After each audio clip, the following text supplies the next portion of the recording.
And welcome back to the Simple Man's Gospel, gospel podcast for the simple everyday Latter-day Saint.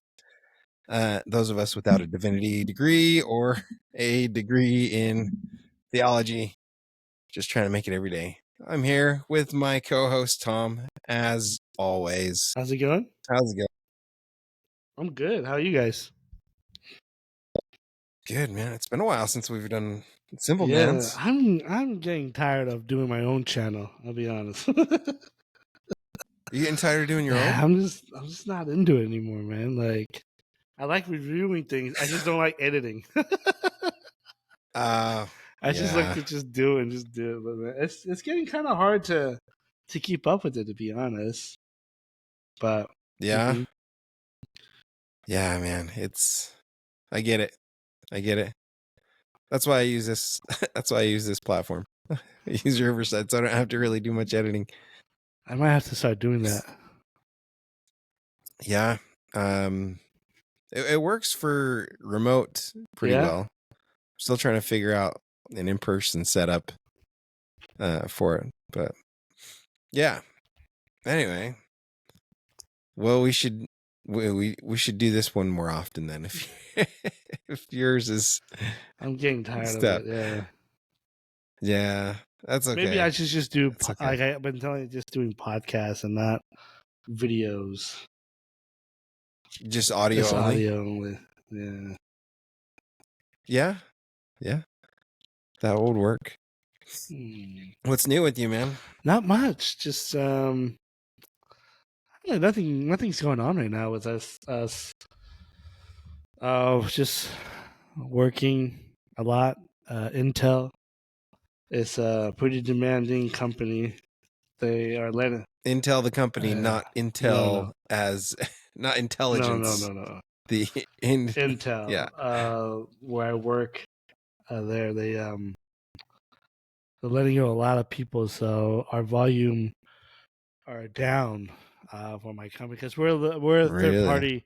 We're contracted by them as a logistic company, and so we do we're in charge of their shipping, receiving, storage, and all that stuff, and as well as delivering parts to the clean room, as they call it. The clean room is where they do all their it's all hermetically sealed.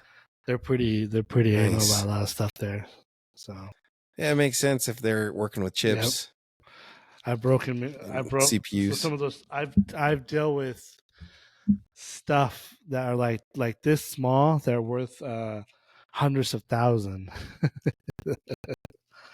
So it's not just like the consumer CPUs. You're dealing with more high-end stuff. We do, and those are something that we get.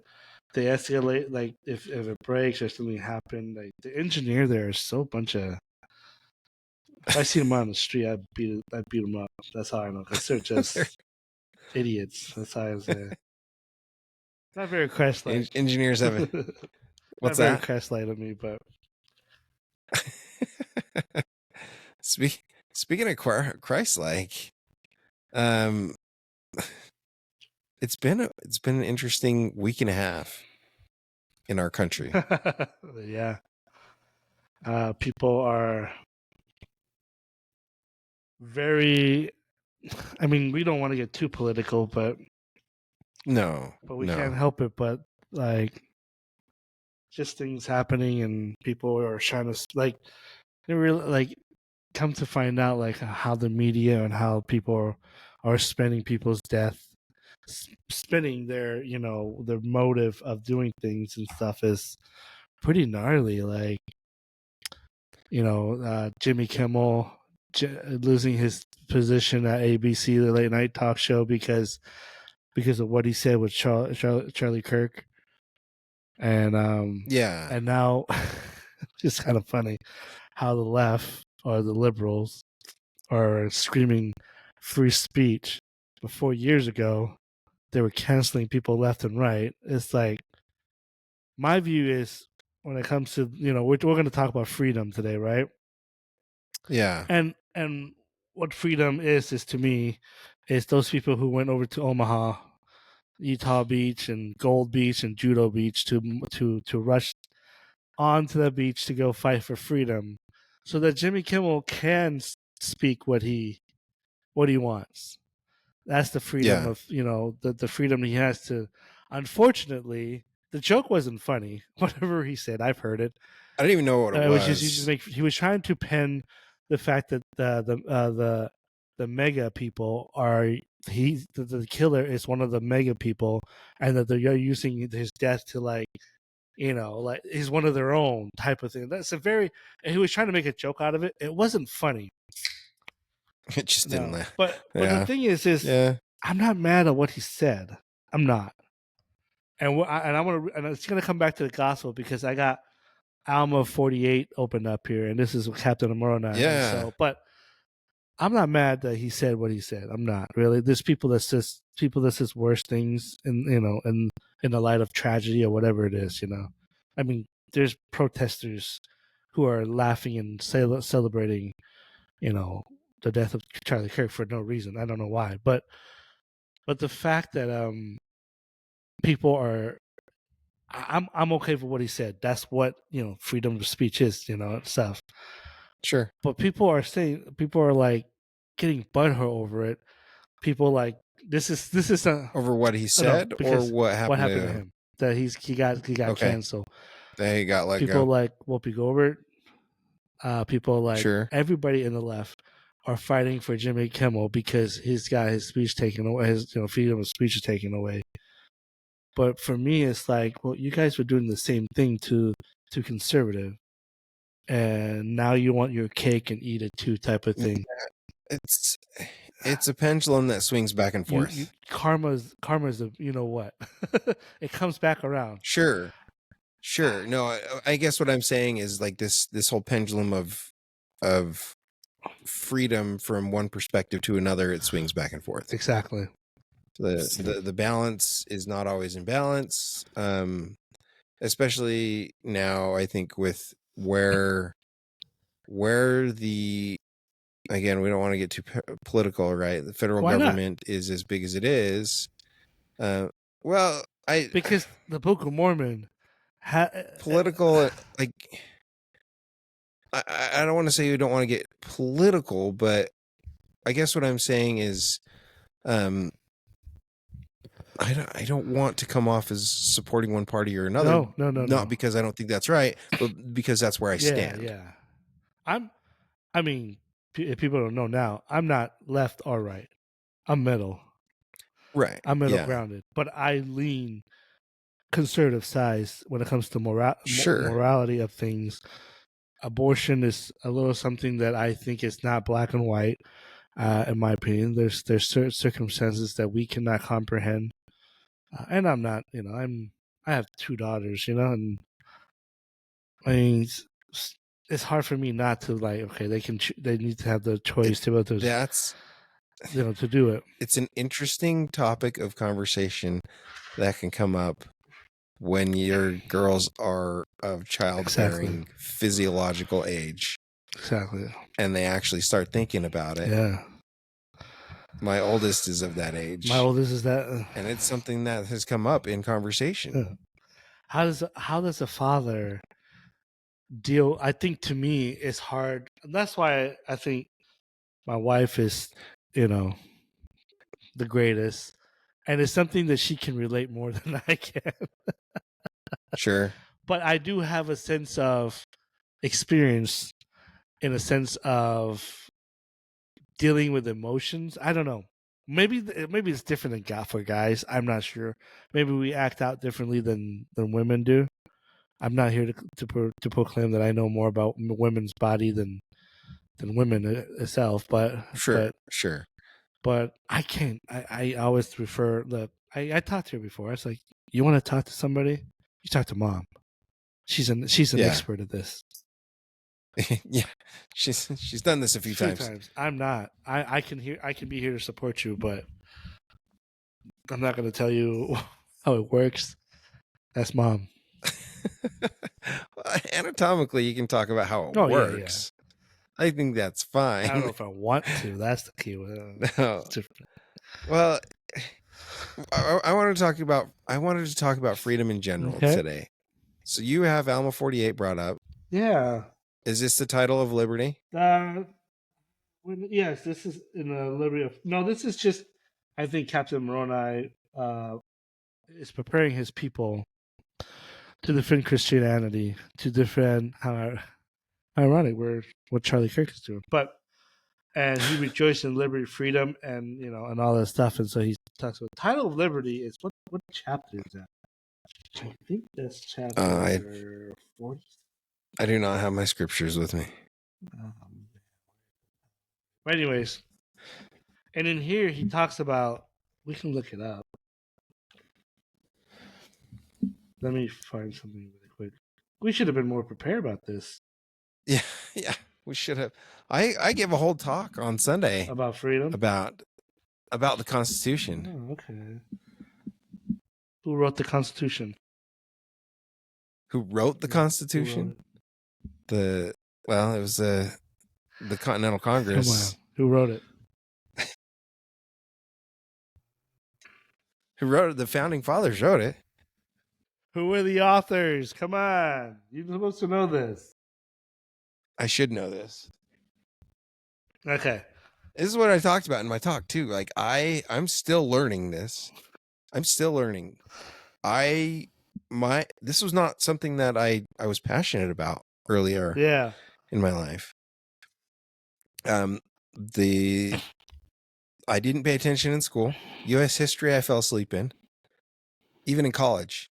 I'll tell you, I had a professor for early U.S. history, and I tried recording his lectures because every time I went to class, I fell asleep. So when I played him back to try to listen, and guess what? I fell asleep listening to the recording. All right. So who are the authors, the actual authors of the U.S. Constitution? James Madison, as well as Alexander Hamilton was part of it as well. And so James Madison wrote most of it. They were young. They were very young. Those two were young. So they were there. There's other people that were involved as well. Another one's named I think Morris. I don't know the first name. Morris is part of the group that wrote, but mainly it was James Madison and Alexander Hamilton. And Hamilton. They were really friends before they went to separate parties. But yeah. President Oaks, I think, recommended reading the Federalist Papers a while back. Yeah. Federalist Papers is that's where a lot of the principles in the Constitution come from, the Federalist Papers. And who wrote the Federalist Paper? Was that Alexander Hamilton? Yes. Yeah. Yeah. So a lot of the principles in the Constitution came from Alexander Hamilton. Okay. What do you got for? Did you look up the title of Liberty? I did not, but I want to read something in defense of our.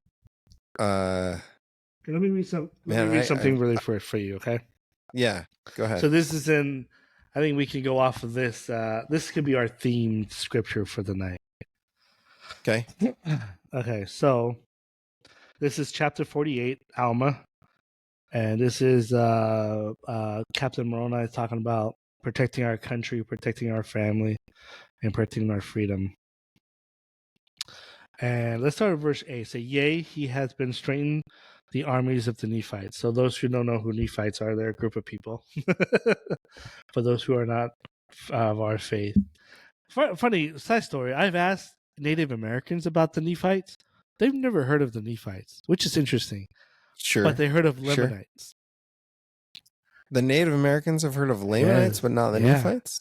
I've asked... Like Native Americans that are not members of the Church of Jesus Christ of Latter-day Saints?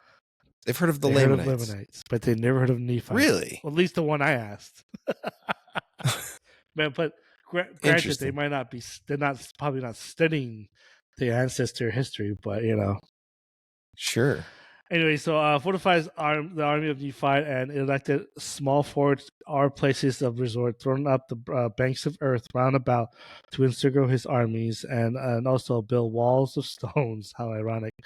To encircle them around about their cities and their borders of their lands, yea, all around about the land. And in their weakness, fortification, he did place a great number. Okay, so he goes on to saying he's basically preparing his land, and thus preparing to support the liberty and their lands. There's their liberty, their lands, and then their wives and their children, and their peace, that they may live unto the Lord their God, and that they might maintain that which is called by their enemy the cause of Christians. And Mormon was a strong and a mighty man. They like to describe themselves as strong and mighty man, don't they? I like to describe myself as pudgy, but we'll see. He was a man of perfect understanding. Perfect understanding. Yea, a man. This is Moroni, right? Yea, and a man that did not delight in bloodshed, a man whose soul did joy in the liberty and the freedom of his country, and his brethren from bondage and slavery. So that is something, I don't know. Look, perfect knowledge or perfect perfect understanding. Understanding. And what that understanding, what is that understanding? What is it talking about? Well, I think the understanding of what we talk about in verse 10, to support the liberty, the lands, and their wives and their children, and the peace and all that stuff. I think he understands how important being free is, having that freedom, and not being not in bondage. And let's define freedom. Well, freedom for me, or for like just like let's like come to an agreement broad, on what our working definition of freedom is going to be for our discussion tonight. Free to choose. If I have to write, I'll give you give me yours. Here's my gospel definition. Okay, give me. This is directed from 2 Nephi, right? Freedom to choose liberty and eternal life through the great mediator of all men, or captivity and death from the devil, who seeks to make all men miserable like unto himself. Okay. So that's the 2 Nephi definition of what I understand freedom to be. That's from the gospel aspect. Well, I mean, that can still be. That's that's a really broad, right? You've got two choices in life. You can choose liberty and eternal life, or you can choose captivity and death. These are consequences of our choices. Okay. So I think freedom really is the ability to make that choice. Okay. I mean, don't get me wrong, I agree. But that definition comes into play if you're a Christian. Would you say so? Only if you're a Christian? I mean, if you're eternal life isn't, I mean, it isn't something that people might view that as freedom in the outside of religion. It doesn't have to be in our religion. I'm just saying in religion as a whole. People look at freedom in a different aspect, I think, when it comes to their background. I mean, let's say if you're in China, is there freedom there? Is there freedom there? I think there's an aspect. There are some aspects of freedom. There's certain elements that comes into play to create to define freedom for certain people. What would be perfect freedom? United States of America. It's perfect freedom. You can talk about somebody's being murdered and laugh at it, but you can still do it. Sure. I don't know where else you can say stuff like that and get away with it. Whether we maybe is that perfect freedom? I don't know. I mean, is there such thing? I don't think there is. Not in the world perspective. A perfect freedom in a gospel aspect, is that perfect? That is a question I like to know. I don't know that there is. Well, in a gospel aspect, in eternal perspective, I think there is perfect freedom. but that freedom comes with not only a lifetime mortality of trying to choose. We've had remember, this freedom was presented to us from the beginning. Right. So I do to a certain extent believe that freedom is actually perfect. Okay. From the perspective of the plan of salvation, the gospel, because we've seen it work. If you're in, I mean, you've seen it throughout, actually, even in the history of the Bible. I mean, but a freedom in the world that has capitalism, that has left wing, right wing, that has opposition to to all of that. Like, I don't know, what is freedom to a conservative, to the right? Freedom to a conservative. Man, that's a good question. And what is the freedom for your constitutional rights? right? That's right. From a conservative perspective, those that want to conserve the Constitution as it is. So their perspective is historical, like traditional, Yes. coming from they are putting their whole heart. Now, not everybody in conservatives are Christian. Let's be real, but most conservatives do hung on to the Constitution, the Bill of Rights, and all that stuff. The unalienable rights that were in the Declaration of Independence, right? Life, liberty, pursuit of happiness. Now, what is to the left, the liberal? What is freedom to them? Do they base their off Constitution or more moderate politics? Progressive. I think it's more progressive. Yeah, the progressive, right? So they're, I think the lib. By the way, folks, let's say left of center liberal, not the classical liberal, right? No. So the liberal in the 80s is so different than liberal stuff today. I think liberal in the 80s is more like where you and I would probably land.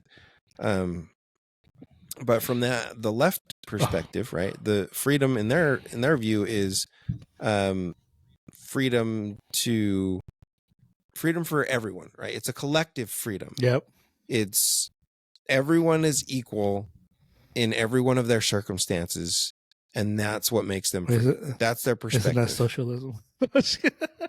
It is. No, but that's their view of freedom. Communism, socialism, they think that when everyone is equal, everyone will be free. See, that's their view. And I don't think it's not. I don't think it's an unnoble. No. I don't think it's a noble pursuit. It is, but it has. They want the good for the most people, but that's the same on the other side too. But unfortunately, I don't agree with that freedom. It's because I want the freedom to be able to make my own money and keep my own money. I mean, you know what I mean? Like you. No, I know exactly what you mean. You need to be able to choose to share your wealth, your gain, your substance, and I'm not. I mean, we're getting into tax policy here, but I think that a certain amount of being a citizen of the whatever state or country we're in, we do need to support public works, public services, fire, police, sewage, the utilities that we use every day. Yep. We need to pay our share to use those services. Agreed. I think there needs to be a balance there, but not. So there is this small little bit of social services and socialism. Yeah. But when we throw the ism on there or anyway, I don't want to get into isms. No, you don't. So, because I think isms are not good. No, it's not. So out of all the, we live, remember in the Book of Mormon, we talk about this is the promised land. This is the land of the free. There's a condition on it. There is condition on it as well. And the condition is that you follow the prophet, you love God, you obey his commandments, you love thy neighbor as yourself, you pay tithing. all these things comes, and the freedom of it comes with that promises. Hence, Lehi and his family left Jerusalem because there wasn't going to be a freedom for those people. Now, we know through history, and I love history because I study them, is that actually happened. Uh, they came in Babylon times. They came in and conquered Yeah. the chosen people, and they were in bondage for many, many years. Many, many years. And so we get that sense of, from the, since this is the gospel channel, we're going to go by what the gospel says, is that when you don't listen to God, when you don't listen to his words and his prophets and follow his examples and his commandments, you will be in bondage. Whether it be physical bondage or spiritual bondage, it's the same thing. You're in bondage. And Yeah. so I don't know. I mean, if we're talking about our country now, where we at here is pretty alarming. I mean, Yeah, I'd say so. freedom comes at a cost. Yeah. If you think freedom is free, you are fully full of yourself and you know nothing of freedom. There's thousands of people buried still in Normandy over there that gave their life so that you and I can talk on this podcast freely. Yeah. Jimmy Kimmel Yeah, it's true. can talk crap on Charlie Kirk and people can talk bad, but they still can talk about it because that's what freedom those people give. Yeah, And so that's where I'm seeing it. It's kind of, it's a point of frustration for me right now, because not because people are saying what they want to say. I think they should have that freedom to do so. But there's what I'm seeing is they're not having a conversation about it. It is on both sides. I agree. Pointing fingers, accusing. They're taking their shorts, their 30-second clip, and stitching it with their own commentary, and it's not a conversation. Don't get me started on those. You hypocrite, left-wing nutbag. All you guys do is cut snippet of quotes and videos, and you don't share the whole context. Guys, that's not couldn't that be said the same as those on the right though too? Exactly. You take I'm not blaming. We take these clips of Kamala Harris, these sound bites of Joe Biden, and most of the time they like just this compilation of things together. It's not always in context though, is it? But I've listened to Joe stuff and they're not good. Sure. You listen to 30 minutes of Kamala Harris rambling, and you kind of get an idea of who she is and what she's trying to do. I agree. But hey, but at the same time, right? We get 10-second clips from the right. We get 10-second clips from the left, and it's all intended to divide us. And here's the other thing that got, well, just go ahead. Now we're getting into more, not geopolitics, but more like intelligence type of stuff. But Governor Cox, the day of or the day after Charlie Kirk's assassination, Governor Cox of Utah said that there's a lot of misinformation getting spread. And a lot of it is coming from our adversaries, Russia, China, North Korea. Interesting. So my newsfeed or my Facebook feed and my Instagram feed has been flooded with all kinds of stuff. And I'm like, I don't know what I'm supposed to believe here at this point. Like there was one, I'll give you an example of one that I saw, it was this, I can't remember what the page was called, but it was some like conservative blah, blah, blah Facebook page. And they posted this picture side by side, same girl holding up two shirts, one shirt here, the exact same pose in each picture, holding up a shirt the exact same way, two different shirts.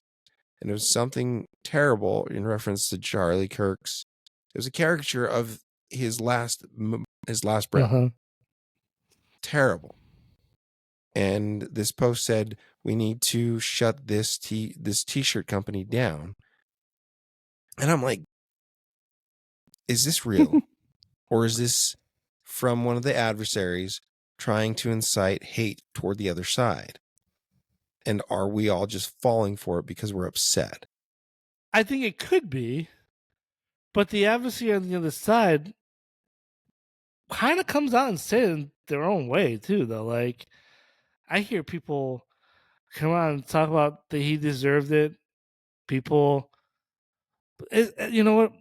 I think it Sure, is, and they're right. There's absolutely that, but this photoshopped picture, I know, getting reposted and reposted, it's just like that could have just as easily been created by some Chinese AI, intended, and then posted on this conservative page and to rile people up. did you see the kid that shot him? They had a photo of him with the Trump shirt on or something, but the original picture came out and he had nothing. It wasn't no Trump. So Right, it was not a Trump shirt. Yeah.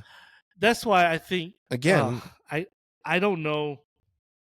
It's funny that you said that. It's like, isn't that form of bondage? If you really think it absolutely is. like being trapped, being enticed into believing certain things that is not real. I think that's where I think when it comes to social media and all this, I kind of stay out of it, man. You know, I have family my in-laws. You know, I'll say I don't even care. My sister-in-law posts stupid things. I know for a fact she never listened to a talk. She never do research. She's a follower. All she does is just, oh, I found this post. This guy said I'm just going to post it. I love her to death, but research yourself before you post stuff. Research what the quote really means. Get the context of it before. I want to tell her. I want to tell her. Maybe she'll listen. I don't know, but be a leader, not a follower. Be your search for yourself before you click that button. Because sometimes every single one of us has that capacity. Every single one.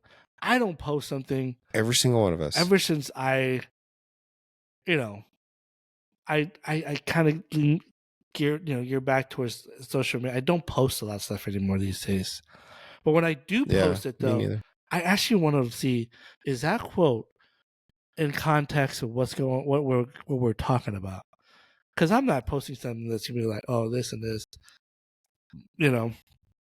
like, oh, you say one thing and it's like, oh wait, you put your foot in the mouth and you're like, oh, that didn't mean that at all. It's just like you feel stupid, and so I just want people to just. And it's not going to happen. We live in an era of like 30-second clip and posting something quick. Emotional comes in. People can't have debate. What's funny is like, I'm not a big Charlie Kirk fan. I like him. I listen to him. I don't always agree with what he says and stuff, But the man is doing something that to me is very noble. He just wants to have a conversation. He just wants to debate, and there's nothing wrong with that. But unfortunately, the people on the other side of the base him are just simple-minded. Not all of them. There are some that are pretty, but it's just simple-minded, and all they do is they want to clickbait, want to get their channel up because they argue with Charlie Kirk, or just so emotional that you can't have a normal conversation, and the hatred that you have for this person, and therefore you're gonna resort to violence. And on top of that, you guys are falling in the trap. I think to me, what you're saying is it's just a form of bondage. Is that the internet catches you and get a grips on you, and now you're just sitting there wasting your time posting stuff. Yeah. I like to tell one more thing, guys. Nobody cares about your opinion. Nobody does. You can post as many times as you want. No one's gonna take that and be like, "Oh, I'm gonna change my mind now because so and so post this." No.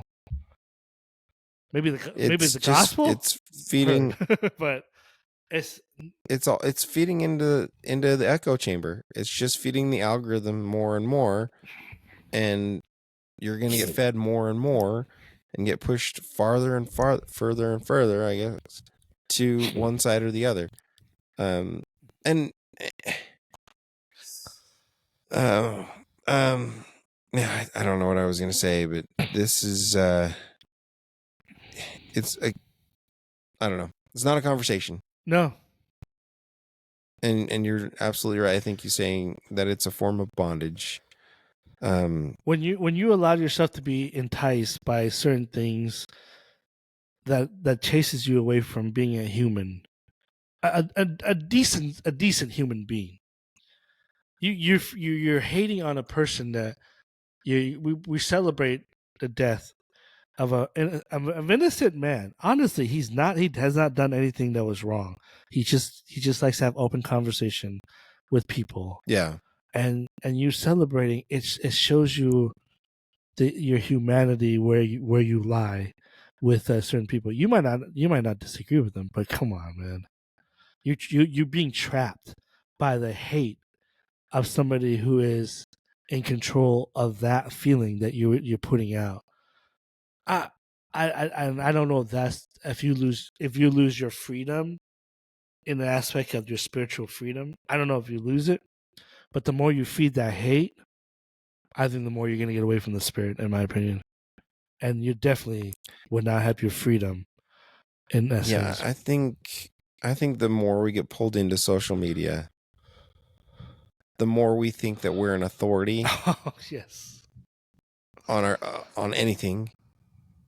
I think that's a dangerous place to be. I think that it's an addiction, just like any addiction.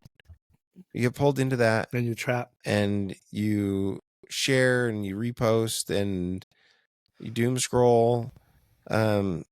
It sucks you in, and that's that bondage you're talking about. As you were talking, it did make me wonder, right? Like, think back to being a missionary. Man, What did we do with almost every decision? we pray. We prayed We prayed. before every decision. And if every single one of us took the time to say a silent prayer over what we thought was going to be helpful to share on social media, and ask the Lord if this is going to be good or draw people to Him or not, I guarantee we would not see 90% of what we're seeing. No. It's funny as I was more. Yeah, it's funny as like now I think about it, like I was more free of anything when I was a missionary. I had people. It's the opposite. You know, say, "Oh man, you were gone for 2 years. You couldn't do this. You couldn't do that. So you couldn't do this. You couldn't do that. And you know, I You thought had to do this. Had to do that. I thought about it. I've never been more free in my life than on my mission, man. And that says a lot. I have my children, my wife. You know, I cherish those days. But for some reason, I felt more freedom being a missionary than I am now as a father and a husband. Maybe because, you know, like you said, every decision we make there we prayed about it. Yeah.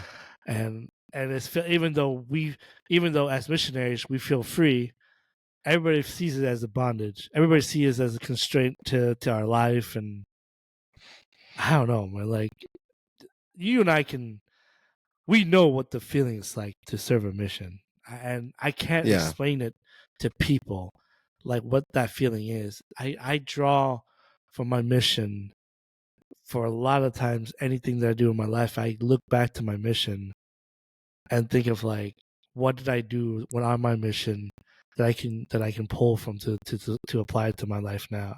I do it every day. It's insane. It sets the bar high. Yeah. for I don't know, closeness to the Lord, and like really trying to lose yourself in His work. And then we've got, you know, all these other responsibilities, family, work, where still we can consecrate all of those efforts. But at the same time, right, we get out of that habit. Let me bring you a different point of view, a different aspect to this. People see us, you and I, married with kids, lots of kids. Well, you have more than I do. And there are people who are my Yeah. friends who are, you know, not no children. They're married or they have boyfriend. But maybe you can relate. But we see their posts and they're like they're going to going to Hawaii. They're going to New Zealand. They're traveling. They're able to they spend all this money to do whatever they want. And then they can go wherever they will choose. They don't have to worry about a kid. Oh, we can't go to that restaurant because our kids can't go in there. They can say, oh, we can go there whenever we want. It's like, and you see that, and you get a sense of in your head, I'm not the only one who does this. I know, I think most of the guys do this too. It says like, man, I wish I can do what they're doing right now. And you think that is a form of freedom that you're looking for, because people think that we're trapped. But, they always say, "Oh, you have kids. Oh, your life is over. You're done. You can't do anything else and stuff like that." But man, doesn't it come back to you now? Now that we're just talking, just think about it. It's like, that's so true. Like, people look at us, our situation, and say, "Oh, you guys are trapped." But on the opposite, we sometimes, and I'm guilty of this, look at my friends without kids and, man, they're having all the fun. They're living their best life. The best life. And I'm here trying to survive, taking care of, these little ones. And there are times I will be honest, guys. There are times I'm like, I wish I could have that life back. Like, I wish I can be that person. And that is the trap that we fall into, like this deception of like, are we truly happy compared to them? I don't know. I'm not in their shoes anymore. Yeah. Is that freedom, or is that just an illusion? Well, sure, and it could be an illusion, but I guess the way I see it is, if we allow ourselves to be pulled into that and be like, oh man, it could be so different if I was in that situation. If we allow ourselves to be pulled into that, I think that's where we kind of give up a little bit of the freedom that we have. I agree. Freedom to live where we are and be in the present, be in the moment, and enjoy the smiles and the laughs and the tantrums of our children, and see the opportunity that is there. Think about, I think that, yeah. I mean, look, go back to the pre-existent life, right? We have one plan, 2 ideas, correct? You agree with that? Yeah. Okay. Yeah. One plan, 2 ideas. 2 ideas. One idea is look, I'll bring him home. I'll bring him all home. But, we're not going to give him any choices. We're just going to tell him, do this, and we'll come home. Okay. Was that a bad plan? I don't know. No, it wasn't. We'll never know because we're not in that plan, so we don't know. But it was not accepted. It's not accepted. It wasn't voted on. We didn't vote for that. But then there's another plan, and Christ and Heavenly Father said, look, we're going to give you the freedom to choose for yourself, the freedom to choose us or the world. We would love for you to choose us. We would love for you to come home to us. But I'm not going to compel you, because then you won't have the will to choose for yourself, that freedom that you can make that decision. I still want to know. My number one question is, for me, was I in it all the way, or was I reluctant? I mean, even if you were reluctant, you're here. Yeah, I'm here. That's why I always say this, guys. Laman and Lemuel might have complained and wanted to kill Nephi. They still got on the boat. And you know why? They still got on the boat. They weren't even sailors. They don't know how to sail a boat. They don't Yeah. even know where they were going. They still got on the boat. You got to give them that credit. That took some Faith. faith. To a certain extent. Even if their faith was blind faith. And here's the thing. I contribute that situation. And that could be us in the life before here. Yeah. And are we really did we were not like, I'm going for that freedom.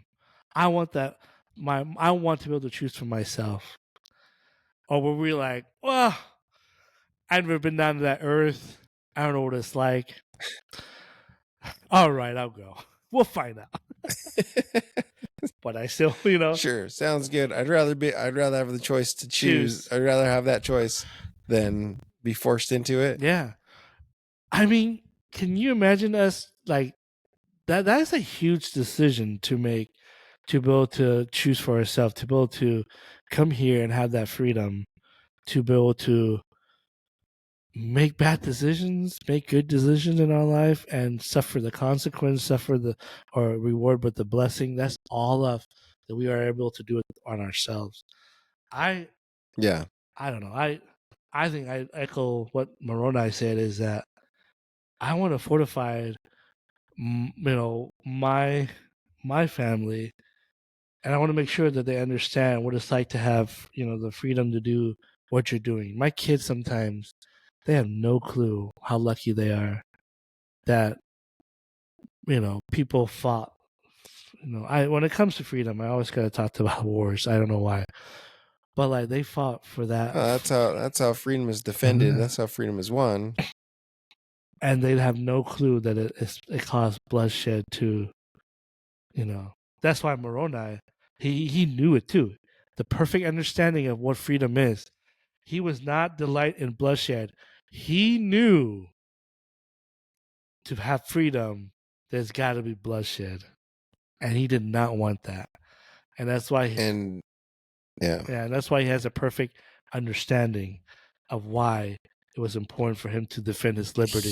He understood the coming Savior. Yes. Perfectly. That is the ultimate bloodshed that bought all of our freedom. Yeah.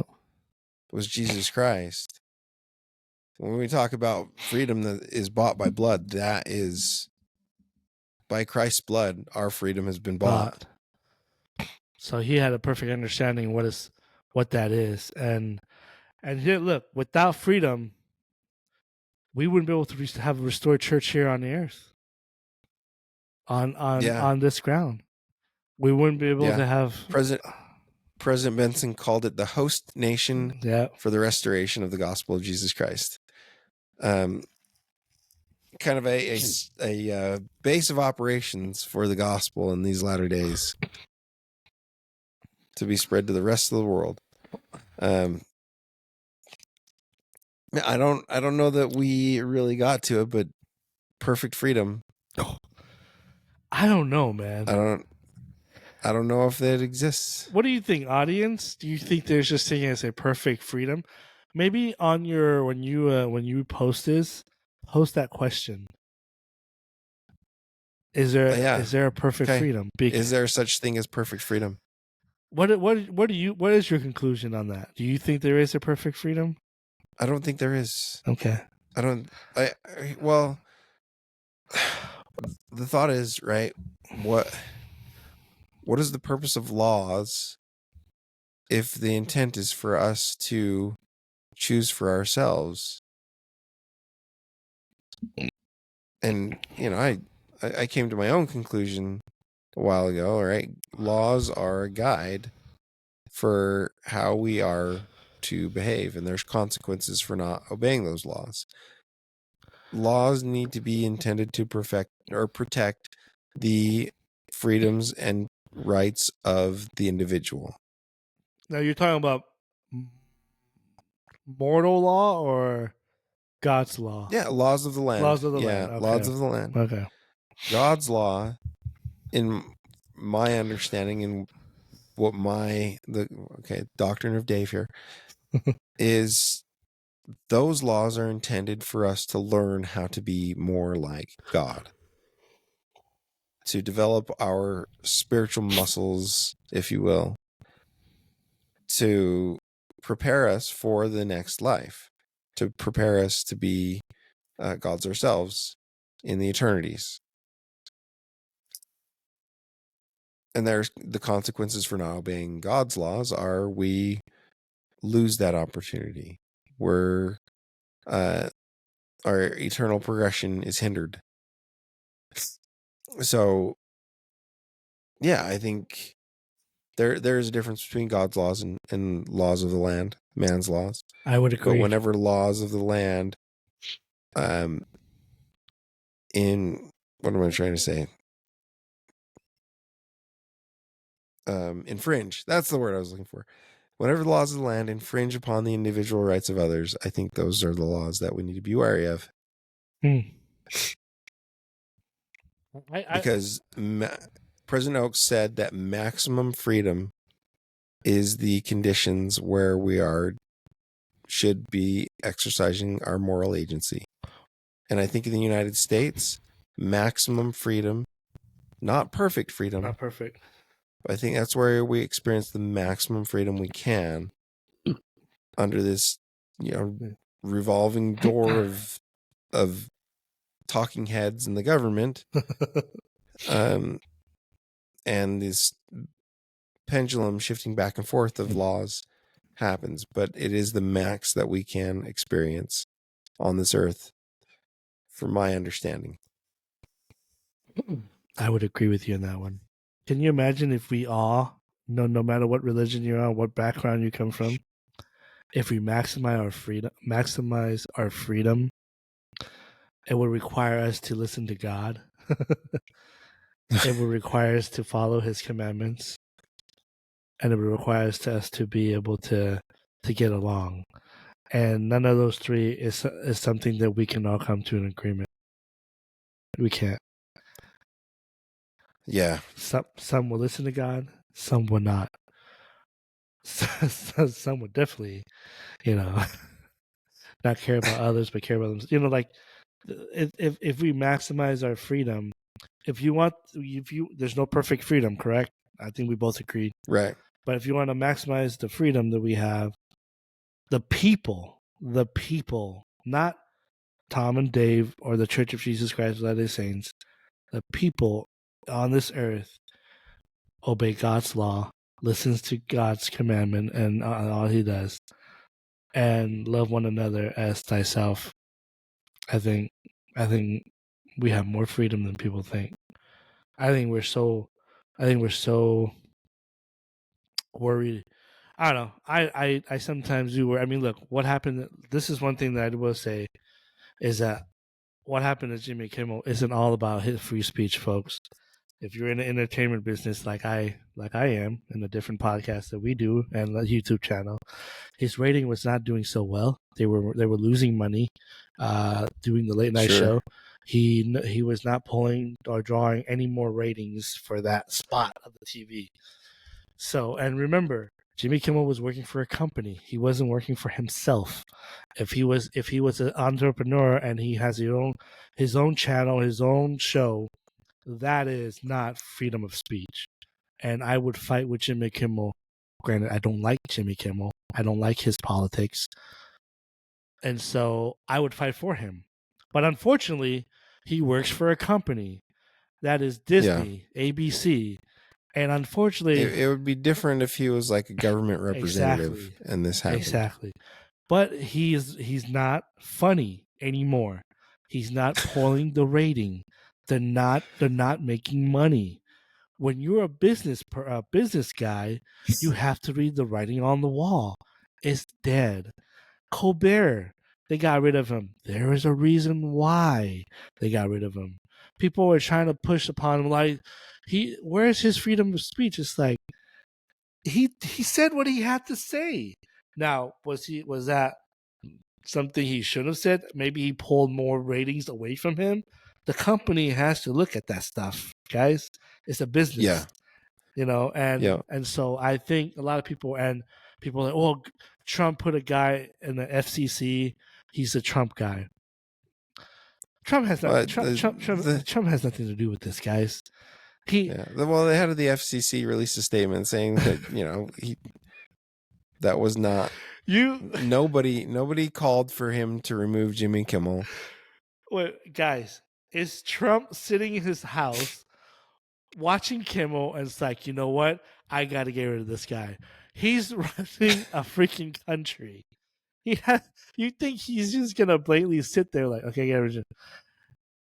Please do your research. If that were the case, SNL would have been shut down years ago. Everything would have been shut down. The View with those. This is a gospel on that. Oh yeah, that would have been shut down years ago. That would have been shut down years ago. You guys, please don't fall into the bondage of social media. God gave you a brain so you could think and choose for yourself. Be free from this influence that has no ground, no foundation for truth. You are feeding the machine of hate on top of unnecessary. You don't need to be looking at these guys. Jimmy Kimmel will be fine. He has lots of money. He's not gonna. He's not gonna be fine. When you lose your job, is he gonna come fight for you? Is he gonna come? Nah. Come on, guys. Be free from this. I don't know what the word I'm looking for, but just research. Do yourself. Be a leader, not a follower. But if you're gonna follow, make sure that man is a perfect being, and is and has an understanding of of everything that you do. Don't follow these people. It's something that I fear for my kids, and I fear for a lot of kids going forward. Because man, it is a form of bondage that people don't see. And before you know it, you will be like the children of Israel that will be captive and have no freedom to choose for yourself. And so, I've seen. Well, again, this is me being influenced, but I've seen plenty of people talk about the dangers of social media. Yep. On social media for kids. Well, and there was a book I read a while back called The Coddling of the American Mind that talked about, this generation that has grown up with social media and how dangerous it is. Fear of being left out, fear of missing out, comparison, and the mental illness rates have just shot up. Man, there's mental illness. You know what? There's danger in it. You know what happened to my generation with mental illness? Get it out. Rub some dirt in it. Yeah. Get it out. Go to work. That's what mental illness happened to me. Come on, guys. I am so. I think there's been again, this is a pendulum, but it's swung so far the other way that people identify themselves by their mental illness. Yeah. I am depressed. I have ADHD. It becomes a part of their identity, and it becomes an excuse, a crutch, a reason they behave the way they do, and they don't. I think there needs to be some kind of a middle ground, right? We need to learn from these traits that we have, and encourage healthy behavior and healthy coping mechanisms, because those with certain mental illnesses, let's say ADHD, not a mental illness, but it's a trait that a lot of people are identifying with now, is having ADHD, and it is a highly addictive personality trait. So saying that I'm just chasing the dopamine and that's okay, I don't think it's okay. Nope. If it becomes a disorder, if it causes disorder, then it needs to be addressed. Yep. If it's not causing disorder, okay, whatever. Find healthy habits. So yeah, I think there needs to be a balance between this pick up your bootstraps and go to work, and this other side where it's like, oh, I have blah blah blah blah blah, and I'm just going to continue the way I am and not change a thing. I think that the Lord can make the most out of who we are. You know what I grew up in Thailand, folks, and you know what the middle ground is? It's 5 hand right here, going across my face, telling me to get your butt up and go to work. Come on. Yeah, We grew up in a different time, man. Like I'm you and I grew up in different cultures too. different culture. I look, my wife is, she's white and American. Yeah. And she thinks that sometimes the American way is the only way, the way they were raised. And like I got my kids, sometimes they're very disrespectful. And one time I'll let it, like my wife will say something. The second time, no. You let the tie out. You say, look, they see my look and they know. My son, they grew up with 2 girls, right? He plays with 2 girls. I gotta man this kid up sometimes, and my wife's like, "They're just being kid." I'm like, "Yeah." Then then you'll have him, being like, "I gotta play with dolls." It's like, no, please. Every time he picks up something, my wife looks at me. I grab the doll, I threw it out. Give him a ball. Play with this. Play with the truck. It's like my dad. Look, I love my dad, and I love my mom very dearly, very much, and I'm grateful for what they do, and I'm still grateful for my mom. But they never take that crap. They say you step out of line, right here. You disrespect your mother, right here. Like nowadays, like I mean, I think that's pretty common among Asian heck cultures. yeah. It's pretty common among like Polynesian cultures and Yeah. maybe even the South American cultures. So you yeah, you get out of line, man. It's different, man. Now it's like I don't know. That's a whole different subject. yeah. Oh, we could have a whole other podcast on that. Anyways, I don't know.